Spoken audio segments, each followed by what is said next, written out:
Boah, das Force Feedback fühlt sich richtig geil an, wirklich.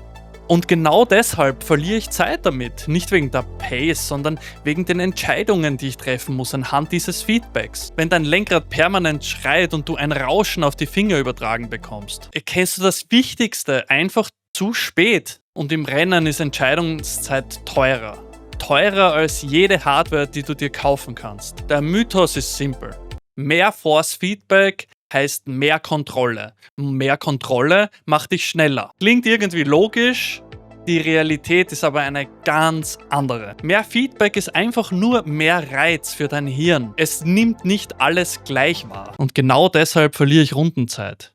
Nicht wegen der Pace, sondern wegen den Entscheidungen, die ich treffen muss anhand dieses Force Feedbacks, das über die Finger in mein Gehirn kommt. Wenn dein Lenkrad permanent schreit, erkennst du das Wichtige nicht. Die wichtigen Signale.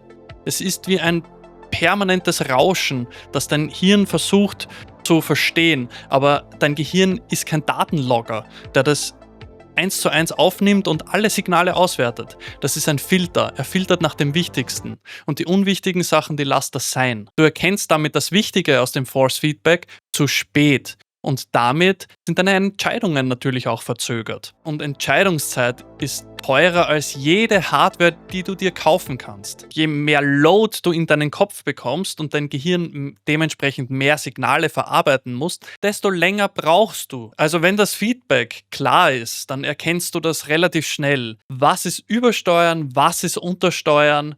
War das gerade der Grip?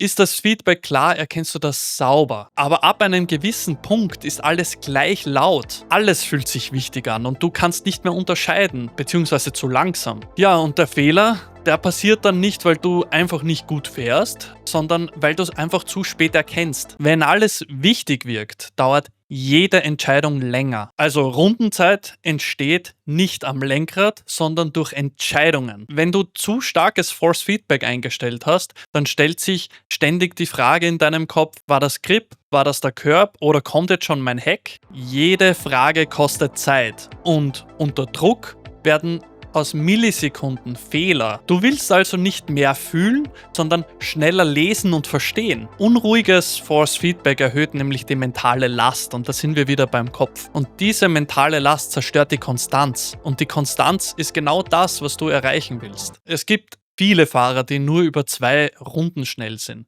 Aber du weißt genauso gut wie ich, dass sich über 2 Runden kein Rennen entscheidet. Es ist der ganze Stint, der unsere Rennen bestimmt. Auch wenn es nur ein Stint ist. Kommen wir zur Hardware. Eine 8 bis 12 Newtonmeter starke Wheelbase ist für 99% der Simracer vollkommen ausreichend. Du brauchst kein High-End-Equipment. Und es gibt auch Top-Fahrer, also wir sprechen hier von den Top 1% oder Top 0,5%, die auch mit dem Basic-Einsteiger-Equipment sehr schnell sind. Also warum reichen diese günstige Wheelbases vollkommen aus? Nicht, weil sie besser oder schlechter sind, sondern weil das Force-Feedback lesbar bleibt. High-End-Wheelbases liefern viel mehr Detail, keine Frage. Und natürlich mega attraktiv und sauber, schön und natürlich will man sowas haben, oder?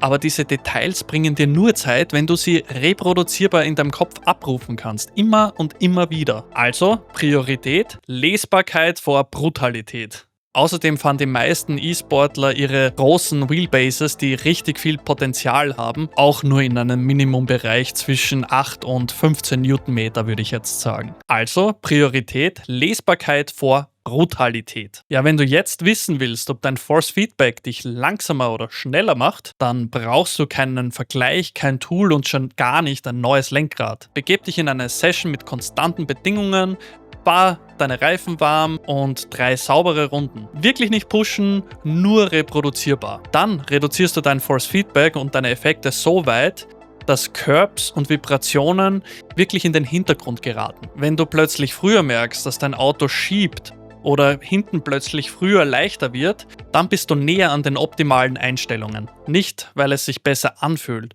sondern weil du die Möglichkeit hast, früher zu entscheiden. Im Rennen selbst gibt es nur 3 wirkliche Signale aus dem Lenkrad, die entscheiden. Erstens, wann verliert die Vorderachse Grip? Zweitens, wann wird mein Heck leicht? Und drittens, alles andere.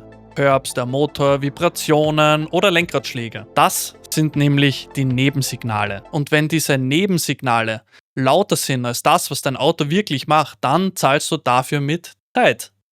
Nicht sofort, aber über einen kompletten Stint. Und das ist gemein. Du merkst es nicht über 2, 3 Runden, sondern über 10. Nämlich genau dann, wenn du müder wirst, wenn deine Entscheidungen träge und langsam werden, wenn du anfängst, kleine Fehler zu machen, die sich dann addieren.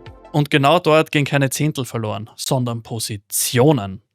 Deshalb fühlt sich starkes Force Feedback schneller an, als es eigentlich ist. Es belohnt dich im Moment. Aber Rennen gewinnen nicht Fahrer, die am stärksten fühlen, sondern die unter Druck richtig und schnell entscheiden können. Ja, wenn dich interessiert, warum Entscheidungen Zeit oder Positionen im Rennen kosten, dann findest du meine Analysen auf dem Kanal. Hier geht es nicht ums Gefühl, hier geht es ums Mindset, Verbesserungen und deine Performance.